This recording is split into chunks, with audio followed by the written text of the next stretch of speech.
What does it look like when people are hungry for Jesus today? I think it's a sense of loneliness and meaninglessness, and a sense that I've done all the things that culture told me to do, and it's left me miserable, depressed, confused, hurting. And I think it's an opportunity for the church to function as community. It's calling people in very tangible, physical, visceral ways and saying, welcome. Hello and welcome to Post-Christianity. My name is Glen Scrivener. And I'm Andrew Wilson. We are thinking about our post-Christian moment, how we got here and what we do about it. And we're thrilled to be joined by Rebecca McLaughlin, all the way from Cambridge, Massachusetts. Thank you for joining us, Rebecca. Hello, hello, hello. Now, we've just filled you in a little bit on where the podcast has been. We have done a history of the world, stopping off quite a bit in 17... That was episode 1. History of the world, already covered. Ridiculously uppity title.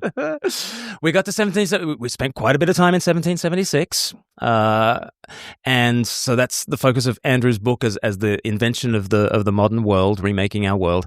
And we've thought a little bit about air we breathe type things, which is my book, and compassion and equality and consent and freedom and kindness and all those sorts of things, and how Christianized we already are. And we've sort of got a little working definition of post-Christianity. I like Andrew's kind of analogy of it's like post-industrial, because it's been forever shaped by industrialization. It doesn't necessarily mean we're all going up chimneys and working at mill, but we have been forever shaped by this thing and cannot wind the clock back and cannot be anything other than a kind of a branch on this tree that has happened.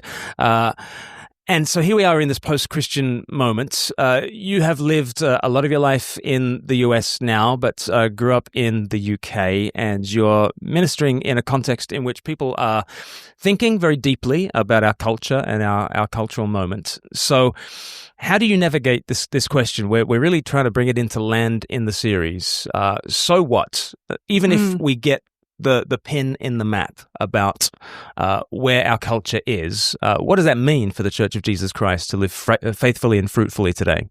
I think it's really easy for people to hear even the term post-Christian. And I know you guys have done a lot of interesting work in thinking about what that does and doesn't mean, and think that what that means is the church is in decline, on the back foot, woe is me, batten down the hatches at best, try and hold on to our kids, certainly not out there knocking on doors, gathering people in and calling them to repent and believe. I actually think that we are very much in a place where, as the Lord put it, the harvest is plentiful, and the workers are only somewhat few. So I live in Cambridge, Massachusetts, which, in case listeners are not familiar, is not the Bible Belt in America. You know, this in American terms is one of the most post-Christian, and the particular kind of Christian that the Northeast is post, at least in sort of more recent memory, is more kind of post-Catholic. I think there's quite a lot of sort of historically Catholic families here, you know, relative to other parts. My husband's from Oklahoma, which is proper Bible Belt, and where most people, if they're post-Christian, are kind of post-Baptist, I suppose, in flavour. And what I'm increasingly struck by is just the spiritual openness, actually, around me here.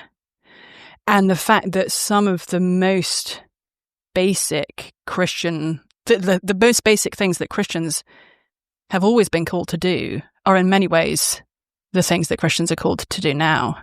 Inviting people into our homes, inviting people to church, asking questions to understand what individuals believe and why, to get to know them, to have a real interest in their lives. And even just in the last week, I've had the opportunity to talk with people from a whole range of backgrounds. You know, a friend raised Jewish in California who is seriously considering the Christian faith. Young woman raised with no Christian background who's been coming to our community group and very, very much on the edge of repenting and believing. A woman who randomly walked into our church building yesterday when I happened to be meeting with one of the pastors and another friend, who wanted to pick up some furniture that we'd left out for anyone to pick up, you know, stuff we didn't need anymore. And on the way out, I said, "Oh, would you like us to help move the furniture?" She said, "Yeah." I said, "We're here every Sunday. Would you like to come?" And she said, "Yeah, actually, you know, I've been thinking about coming to church, but I've driven past this church, but I've never kind of taken the step.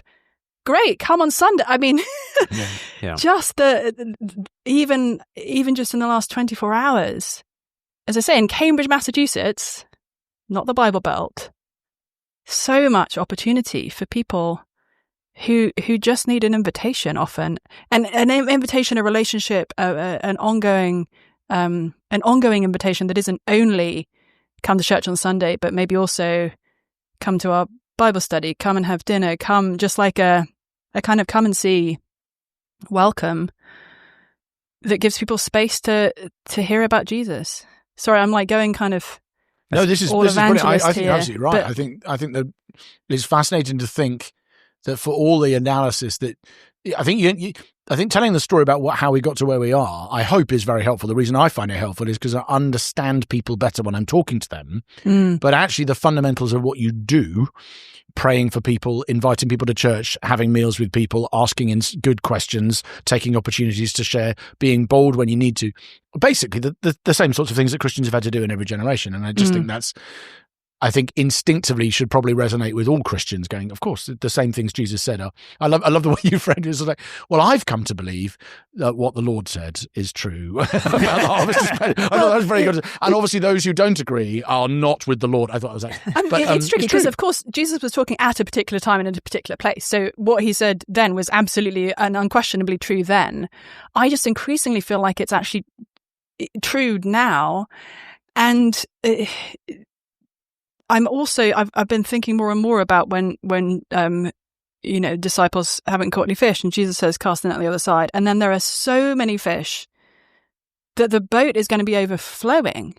And I actually think if we Christians, or those of us who are Christians, don't know who's listening, if you're a Christian who's listening, if we actually jumped in as workers, I think our boats don't have the capacity for the number of fish. Like, I think actually that's our problem, not the fact that the fish have all swum away and there's absolutely no way we could ever reach them. I think it's actually, we got to sling our nets, and if one slings a net, I'm not really a fisher lady, so I don't know if one slings Do you know nets. what? That's astounding, Rebecca, because when I think of you, I think of you out there in Nova Scotia, hauling calloused fingers, just, Could you talk about that then? So let's just go into that. When you say, I think it's the lack of capacity we may have for fish rather than the fish have all swum away. I really like that image. What do you mean by that? Talk a bit more about that. I mean a number of things. Number one, and I just finished reading a book by our friend Mike Graham titled "The Great Dechurching," which is looking at the phenomenon of millions of people, even just in the last 25 years in America in particular, who were going to church, now not going to church. And typically when we hear that kind of headline, we think, oh, that's because they've completely, they are so far from the Lord. They've just walked out of the door and nothing is going to bring them back. Hashtag ex-evangelical. Ex-evangelical. And actually the book even has a category of ex-evangelicals. In actual fact, the majority of these people would come back next Sunday if somebody just invited them. Yeah. If they had a positive connection with somebody who said, hey, come to church with me next Sunday, they would come. So we have millions of people who have walked out of the church for whatever reason. A lot of them kind of casually dechurched in the sense of they moved to a new place or something happened. They just didn't mean to stop going to church, but they did. And COVID is obviously a big disruptor of that. So there are all these people who used to go to church and don't, but actually not for any particularly good reason, really, who need to be welcomed in. And then there's all the people who've grown up one way or another without a Christian faith or without any meaningful understanding of who they are in the world, how they might relate to God, what this means for others, who are lonely, who are floundering. I don't want to make that sound sort of contemptuous, but who have been told the way to human happiness and flourishing is for you to figure out exactly who you are, looking, deep in yourself, find out your unique identity, and actualizing that is what is going to lead to your happiness and fulfillment. Turns out it's a total disaster. And so there are all these people who are actually hungry for the Lord, who are seeking spiritual fulfillment through, yoga or mindfulness or like all the things that people reach for, which aren't, bad in of themselves necessarily, but just when they have that kind of spiritual dimension, they're trying to meet a need that people have. And we, under the Lord, we have the words of eternal life for these people. And the folks who I've had the privilege of connecting with, like, as I say, even in the last few days and weeks and months, one of the comments a couple of them made is like, I have never seen community like this. I've never seen just a group of people who come from all over the world. I mean, the place where I live in Cambridge is very sort of cosmopolitan, just because a lot of people move here for college and whatever. It's people from, from China and from Iran and from Turkey and from Ghana and from Nigeria and from like all over the place, Korea, coming together around Jesus and eating together and laughing together and playing together and just like community. And this is incredibly attractive to people. This is what people are hungering for. And I remember a few years ago talking with a friend who had been raised in an Orthodox Jewish home and then has sort of very much lost her faith in college and lived for many years, outside of any kind of faith tradition. And I was describing her, what do we do on a Tuesday evening, like our Bible study? And I was like, yeah, we get together, we share some snacks, we chat, we read the Bible together, and then we get into small groups and pray for each other. And she was like, oh, that sounds lovely. Not like no actual belief in God, whatever. And she was like, that sounds like a really lovely Tuesday evening.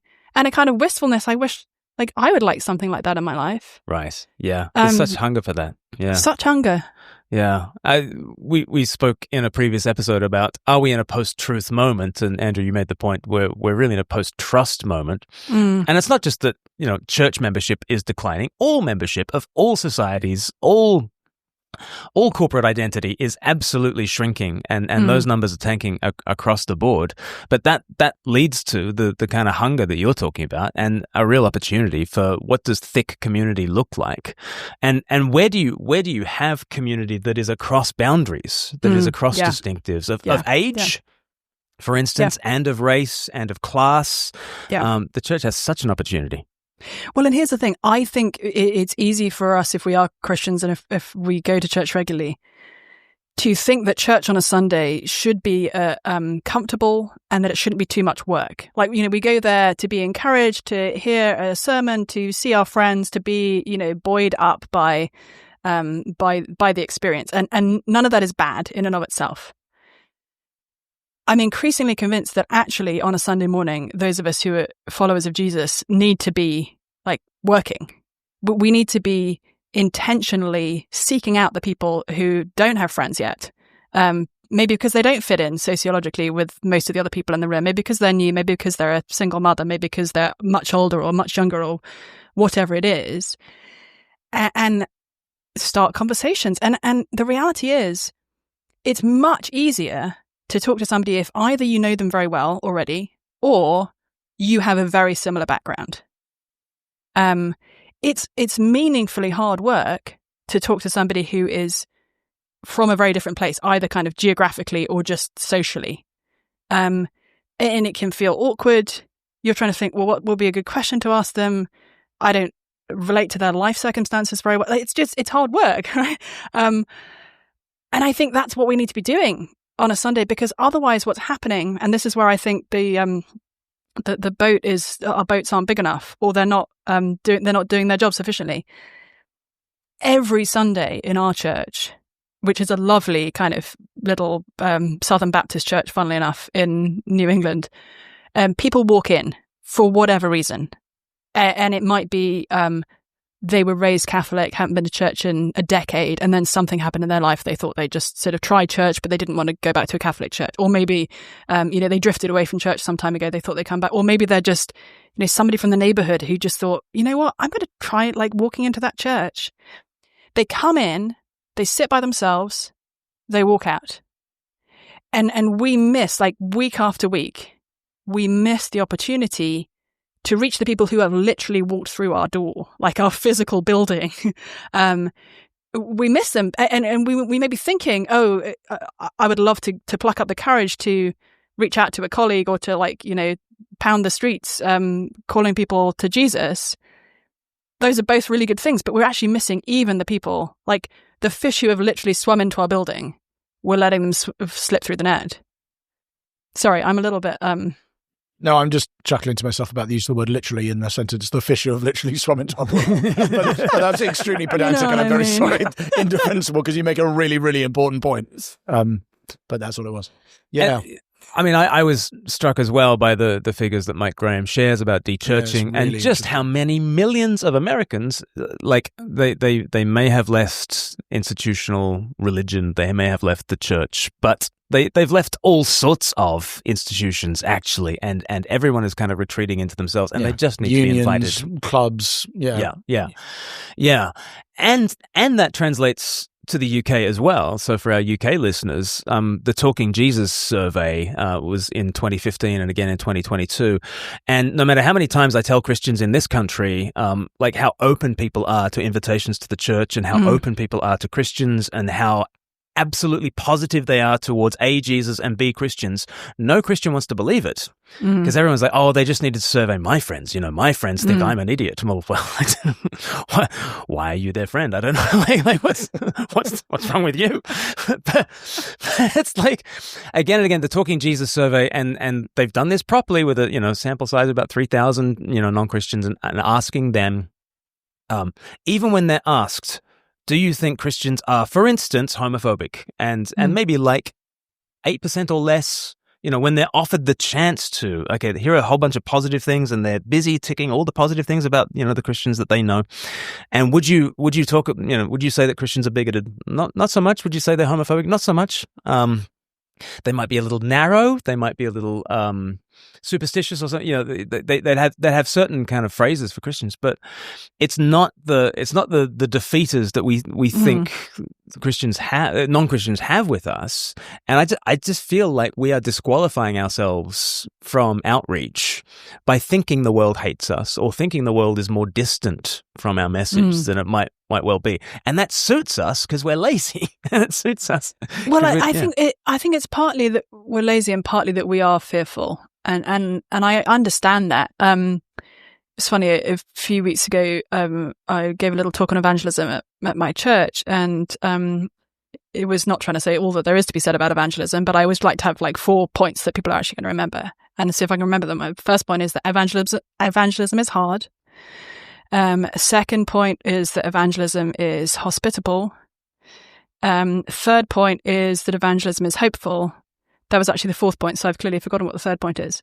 Heliocentric? I'm going to guess it began with an H. It did begin with an H. You're genius. I really like Absolute genius. I really want to know what it is, because that's a great message. Heretical? Was it heretical? It wasn't heretical. No. Okay. But one of the friends who'd come was, non-Christian, who has been exploring Christianity with us. And she, whenever I see her, she sort of rehearses these points to me. It sort of kind of makes me laugh because... her background's one where you would imagine that she would be one of the people who would make evangelism hard, and actually she's loves to be in these kinds of conversations. But I think we need to know that it's hard. It is vulnerable. Even inviting somebody to something and the possibility that they'll say no is that's taking a risk. Humble. Evangelism is humble. That's the one. Nice. Evangelism is hard. Evangelism is humble. Evangelism is hospitable, and evangelism is hopeful. We need to be ready for the hard. We need to be okay with being rejected, which is why we need brothers and sisters with us, because I'm puny. I'm all fragile and puny, and I'm not. I will struggle to put myself out there in bold evangelism if I don't have brothers and sisters to come home to. Yes. Or to go with. But I think it's important to figure out the shape of what's hard about evangelism too, because again, one way that we might disqualify ourselves from evangelism is by thinking it's hard intellectually, and I don't have all the answers, and so it's best not to try, sort of thing. Or it's hard because most of my friends will just think I'm a bigot and a homophobe, and therefore it's not worth trying. So I'm fully on board with thinking it's hard because it's vulnerable. Absolutely. It's hard to be hospitable. It's hard to open your life out to other people. It's hard to name the name of Jesus in a conversation. It can feel like a sort of sack of rocks just, landing on the dinner table. That's kind of right.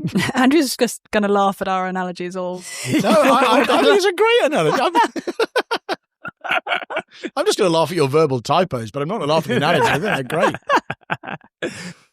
So do you see what I mean? I think it absolutely is hard, and rejection is hard, and just being vulnerable and opening ourselves out and intentionally leaving space in our lives so that we can, be open to people and open to relationships and that sort of thing, and inviting people to things, and they might reject us, they might not. Having conversations with people, and it gets awkward. But I just wonder whether we should press into what in particular makes it hard, because I do feel like Christians can disqualify themselves from evangelism thinking it's the wrong kind of hard. Yeah, I think that's absolutely right.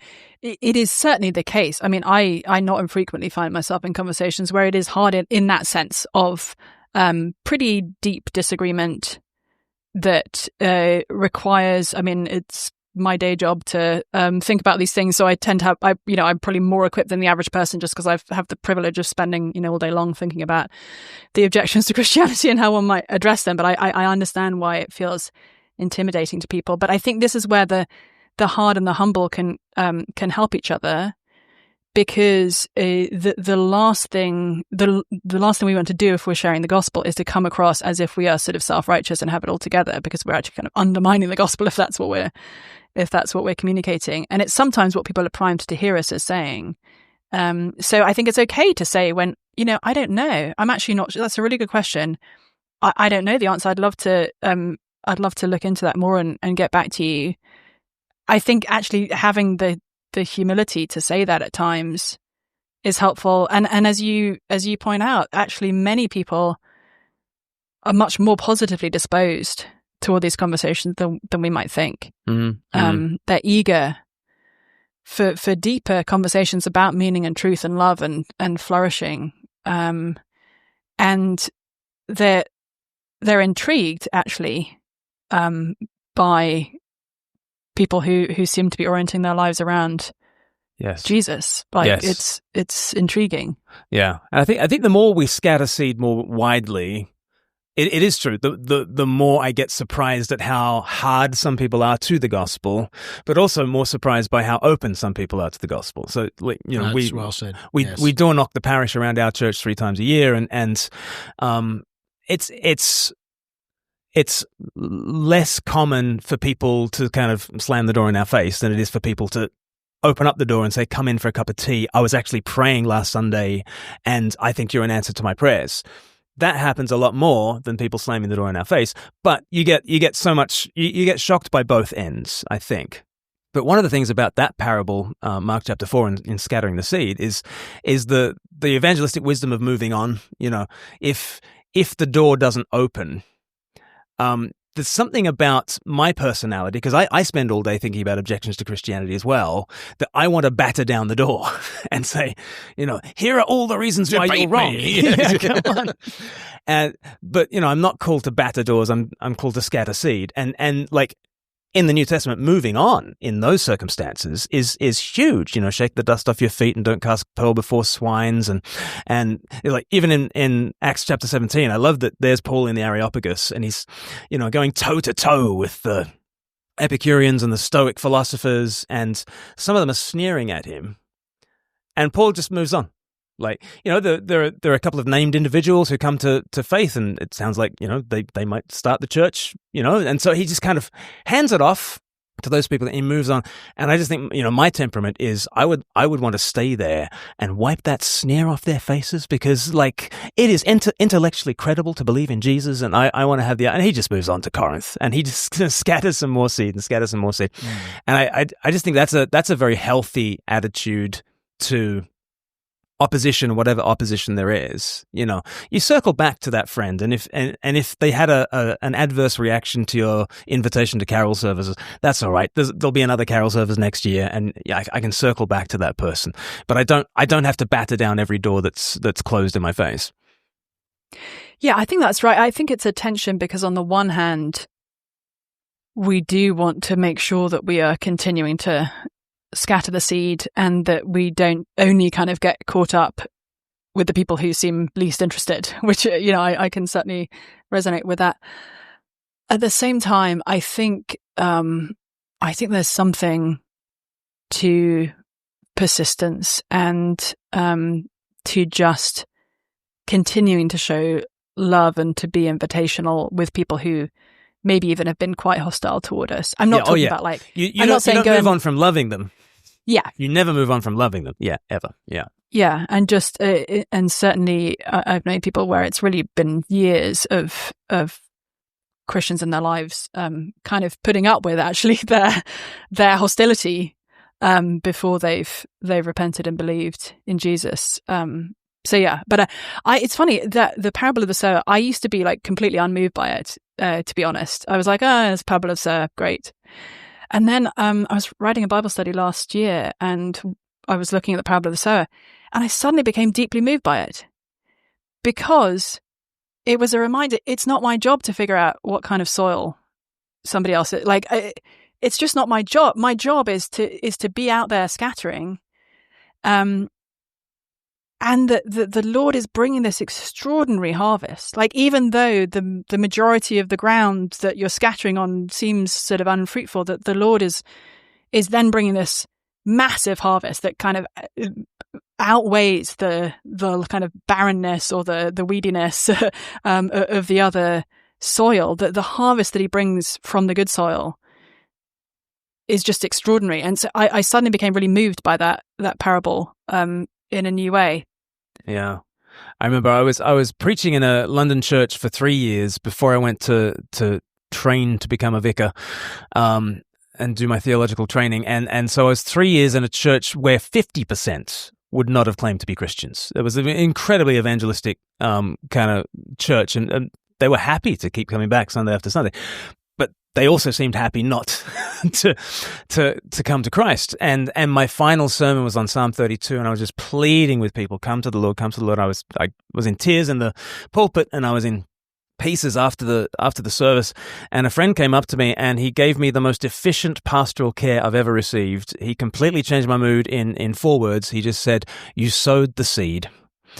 And I was like, "You're right. For 3 years, I've sowed the seed. Okay, I can move on from this place, and the power is not in me.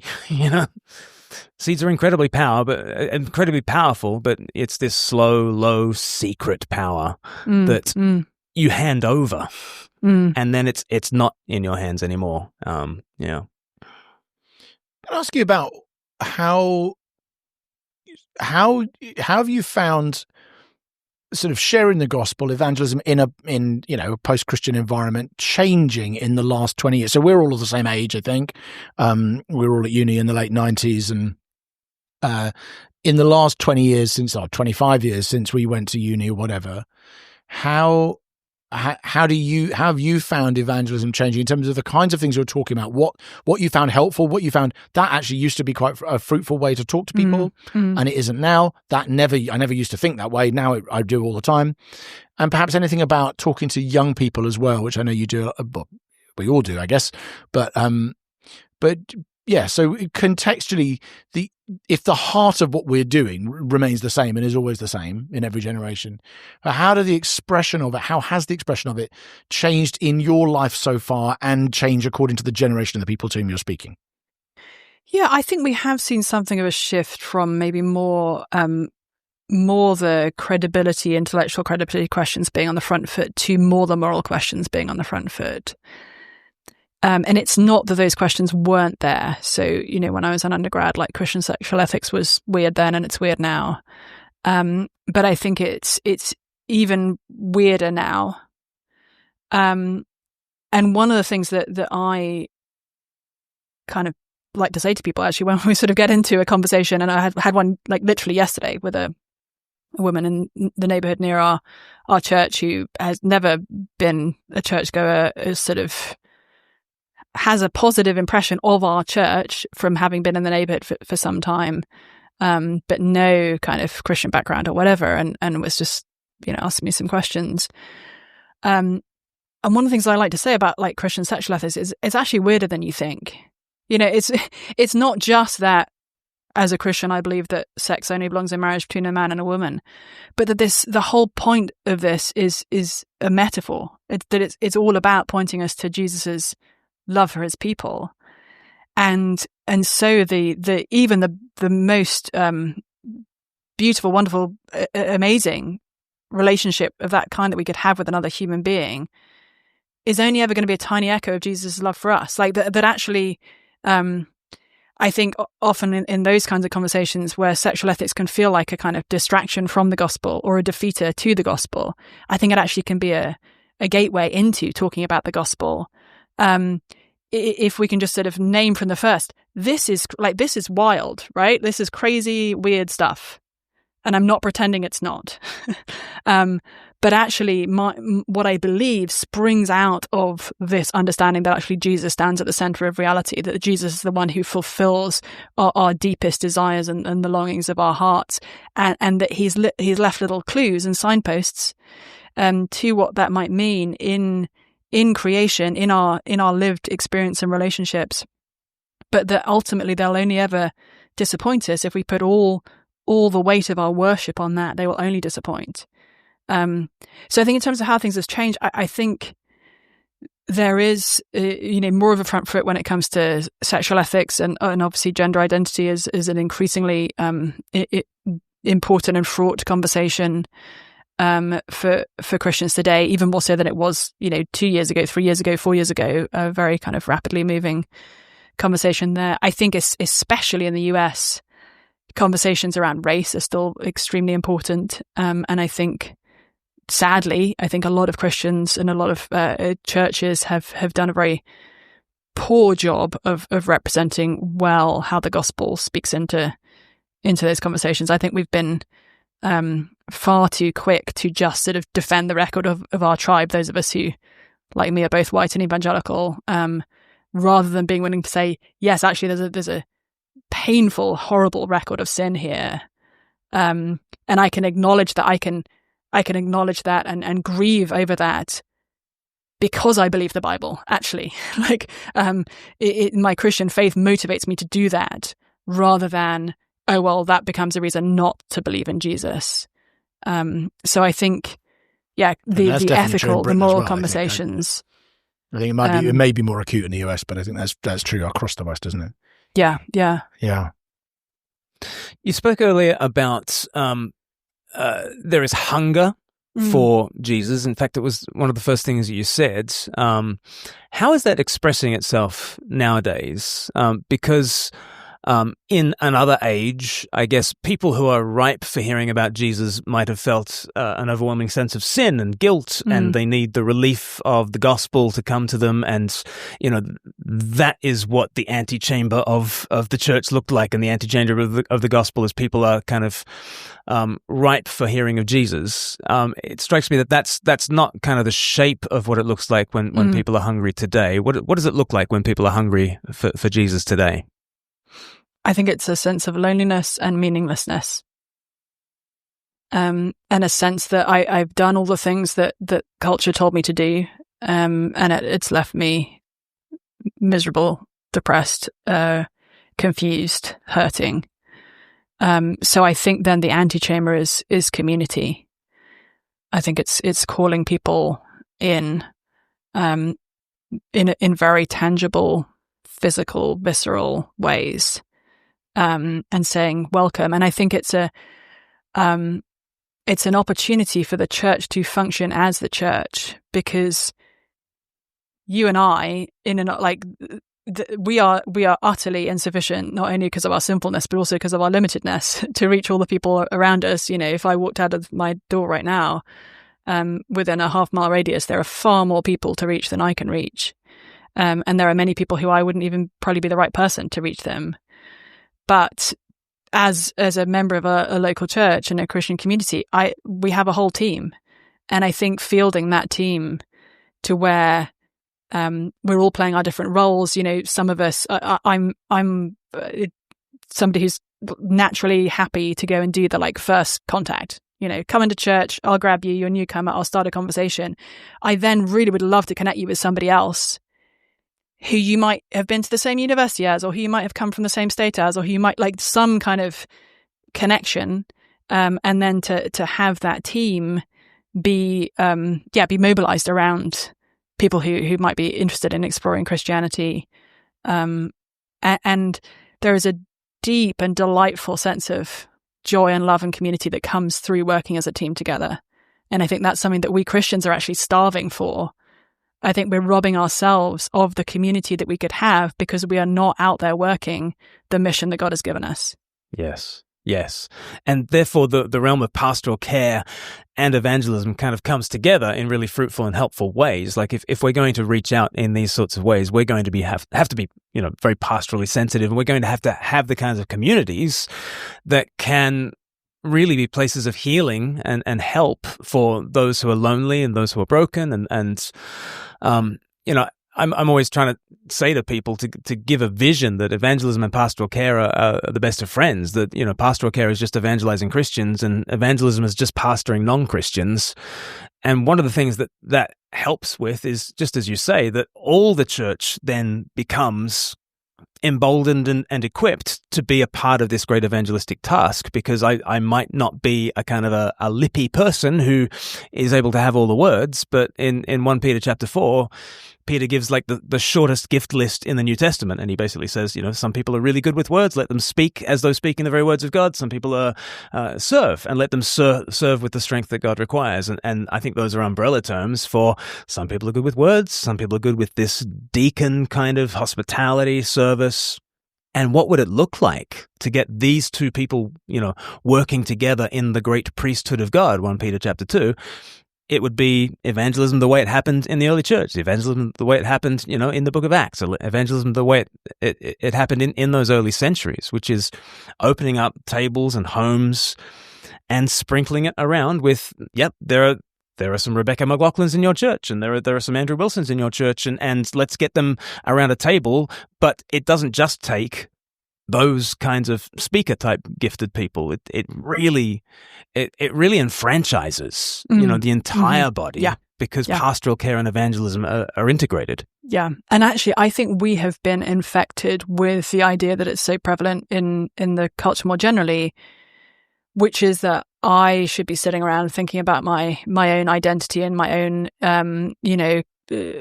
very much kind of caught up in my own self-fulfillment, or lack thereof, my own sense of who I am, or failure to recognize who I am, and increasingly, becomes a sense of inadequacy. I think the more I sit around by myself reflecting on my own self, the more boring and foolish and inadequate and unlovable I appear to be. Like, it's only a downward spiral.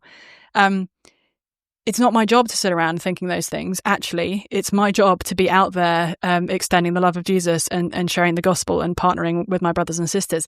And when I'm out there on mission, I am absolutely my best self.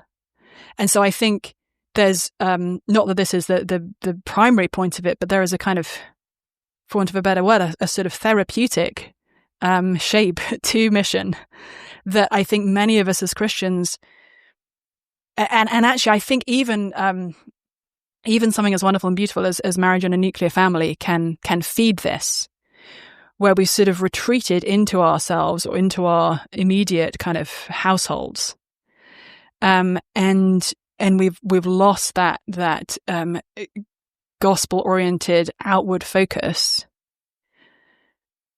and we isolate ourselves and make ourselves sort of miserable in the process. When if we were out there, we don't have time for that. We're running toward eternity, and I don't have time to waste sitting around thinking how useless and inadequate I am. Do you know, like I just need to shut up and get on with it. I realize that may come across as like horribly insensitive to some, and so I want to walk that back a little bit, because I'm not saying that Christians can't and don't struggle with like real painful depression, anxiety, like these things that can grip us and that can crop up in the lives of the most faithful Christian who was serving with all of their heart. Like that's not what I'm saying at all. But I just know from my own experience, the more I'm focused on working under the Lord, being a worker in his harvest field, and the less I'm focused on Rebecca McLaughlin, actually the better. the happier and healthier I am, and the more I'm receiving Jesus's love in relationship with other people, rather than sort of turning in on myself. So I think finding ways to encourage each other in that, to draw each other out, to see each other's gifts and capabilities, not as an end in themselves, but as a kind of mobilization of the team, spurring each other on, drawing each other out, shoulder to shoulder together, locking arms as we engage in the work that God's given us to do. Yeah. What about the vertical dimension? Because we're thinking a lot about the outgoing, reaching out kind of posture, and I absolutely agree that atomized me by myself is not a healthy place to be, and we're meant to be outwardly curved, in that sense, rather than sort of inwardly curved. But there's another sense, and you mentioned it there as well, that together in church, we receive, we receive from God, and what about worship as well? And I'm turning to our charismatic friend here, because Sunday is not simply us reaching out. We're reaching up and we're receiving with open hands from a God who is strange, a God who is other. We spoke in previous episodes about there are times where it feels thin between heaven and earth. And there's a hunger for that as well, isn't there? Yes. What about weirdness and worship? Tell me about weirdness and worship. This is the keep Christianity weird thing, isn't it? Yeah. And I think you're right.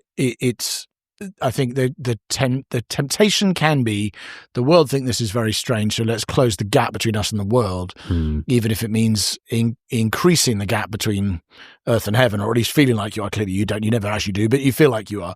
And I think you need to do the opposite, don't you? You need to say, actually, the gap, the strangeness of the church in the sense of our union with Christ and our worship, our exuberance, our joy and suffering, the sacraments are just bizarre. Obviously, in my kind of culture, spiritual gifts are just bizarre. But the whole singing, and people just the person who came to our church and just went, we asked for feedback, and he didn't actually pick up on any of the strange things. He went, I just don't have to a hell of a lot of singing.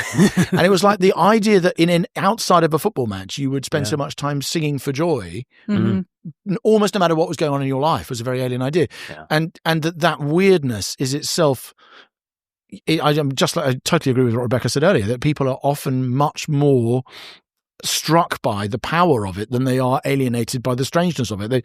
It seems to, I know it's not the same, but as you make the gaps, you almost see the connection between earth and heaven, which you express in all different traditions. Actually, have different strengths there. That it is very much a strength in the sacramental liturgical side, and others is a strength in the sort of exuberance and spiritual liveliness side. And obviously, ideally, we'd be both. But actually, as people see that, they're like, there is something about this that is quite. The number of people we've found who are not believers who come to our church, and then they just don't even know why. They just find themselves crying through the worship as they're seeing. It's very rarely people go, that point you made. I mean, I preach all the time, so I want people to listen and people to engage. And often people are interested by it, but the bit that usually moves people isn't the preaching, in my experience, or at least the bit that usually moves the unbeliever is often not the preaching.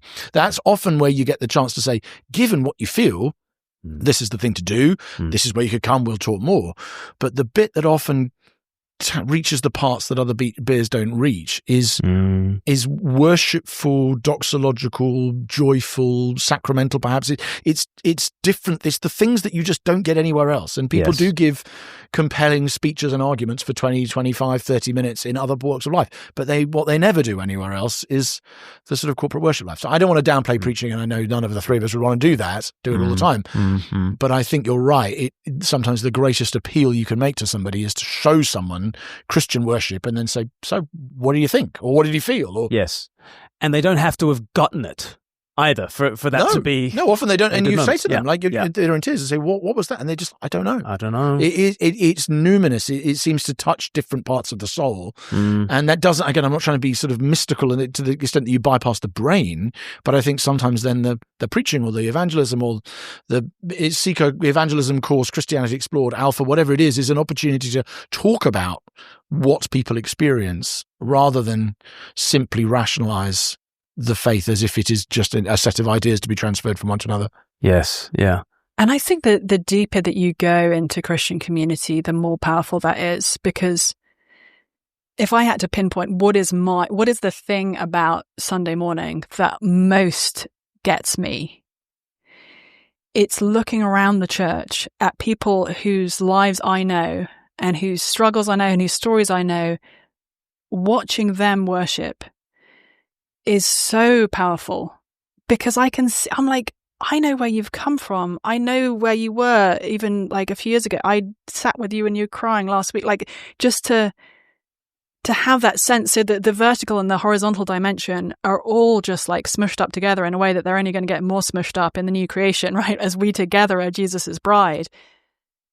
Seeing that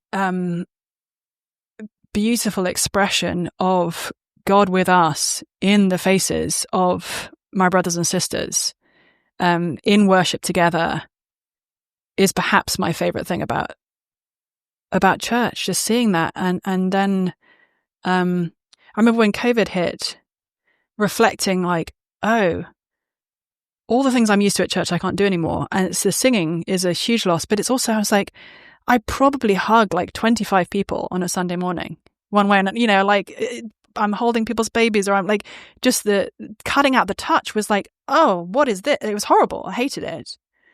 And getting that back now to be like, oh, this is who we are together, is just delightful. This will be my last comment on the entire series, I think, but I just think there is something very powerful. That call out to the new creation you gave, Rebecca, I think is saying that for all, and we've talked a lot about, I don't know how many times we've used the word post-Christianity in this conversation, but I do think that ultimately we live in a pre-Christian age. Yeah. That we live in an age where all the kingdoms of the world are one day going to become the kingdom of our Lord and his Christ. And that actually the optimism doesn't come from looking at the landscape today and going, these are all the things we could do to fix it. Although I think, as we've said today, there's a lot more hope and a lot more reasons to be positive about that than perhaps many in the church would appreciate. But I think it's coming out of our sense of eschatology, and a sense that actually the direction of history is such that ultimately far more of the world will be Christian than it is now. In fact, the whole world will be Christian as opposed to what is now.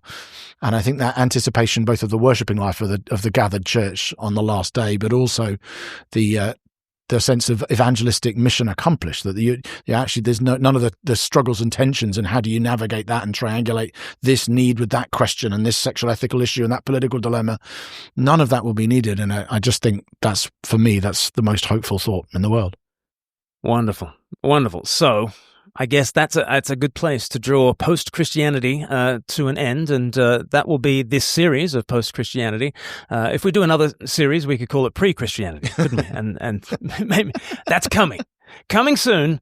Pre-Christianity. Yeah, because we really are. We're pre-Christendom, not post-Christendom. Exactly, really, we're pre-Christendom. Yeah, and he shall reign forever and ever. Amen. Rebecca McLaughlin, thank you so much for joining us. Thank Glen you Scrivener, so much, Rebecca. Thank you for having me. We'll see you again, and please do give this a rating or review on your podcatcher of choice, and share it on social media. I know I'll be sharing the wisdom of Rebecca far and wide. Why don't you do the same on Twitter and Facebook and wherever else you share these things? Thanks so much, and hopefully see you again.